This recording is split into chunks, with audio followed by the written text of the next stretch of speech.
নমস্কার বন্ধুরা, সবাইকে স্বাগত জানিয়ে আজকে আমি ভিডিও শুরু করছি। আজ আমি আপনাদের কাছে অসাধারণ একটা রেসিপি নিয়ে এসেছি।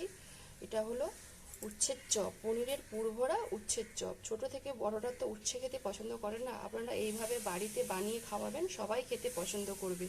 কিভাবে এই উচ্ছের চপটা আমি বানিয়েছি আপনারা পুরো ভিডিওটা দেখতে থাকুন। একটা বড় উচ্ছা নিয়েছি, 4 ফালি করে নিয়েছি, দিয়ে ভিতর থেকে আমি বীজ বের করে ভালো করে ধুয়ে নিয়েছি। আর এদিকে আমি বেসন নুন দিয়ে ভালো করে গুলিয়ে রেখে দিয়েছি। আর এদিকে পুরের জন্য আমি নিয়েছি দেখুন পনির একটা, আলু সামান্য, আর উচ্ছের বীজ, কাঁচা লঙ্কা, আদা কুচনো, এগুলোকে সব আমি মিক্সিতে বেটে নেব। পনিরের পুরটা ভালো করে আমি বেটে নিয়েছি। এবার এর মধ্যে আমি পরিমাণ মতো নুন,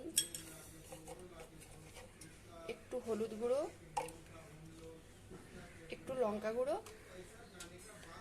আর একটু গরম মশলা গুঁড়ো ভালো করে এটাকে আমি মেখে নেব। আর সামান্য একটু চিনি দিয়েছি, দিয়ে ভালো করে মেখে নিয়েছি।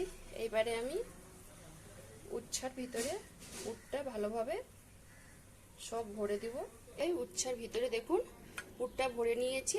এবারে আমি ভেজে নেব। এইভাবে বেসন আমি লাগিয়ে দেব।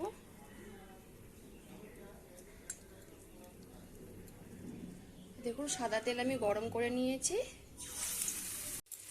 দেখুন এইভাবে লাল লাল করে সুন্দর করে ভেজে নিয়েছি। আর আপনারা একটু টাইম ধরে ভাজবেন যাতে উচ্ছাগুলো যেন ভালোভাবে সিদ্ধ হয়ে যায়।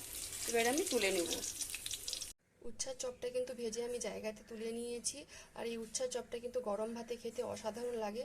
দেখলেন তো বন্ধুরা কিভাবে বানালাম পনিরের পুরভরা উচ্ছার চপটা। যদি ভালো লেগে থাকে তাহলে অবশ্যই বাড়িতে বানিয়ে খাবেন। আর যেসব বন্ধুরা ইউটিউব চ্যানেল থেকে দেখছেন তারা সাবস্ক্রাইব করে দিবেন, যারা ফেসবুক থেকে দেখছেন তারা ফলো করে দিবেন। সব ভালো থাকুন, সুস্থ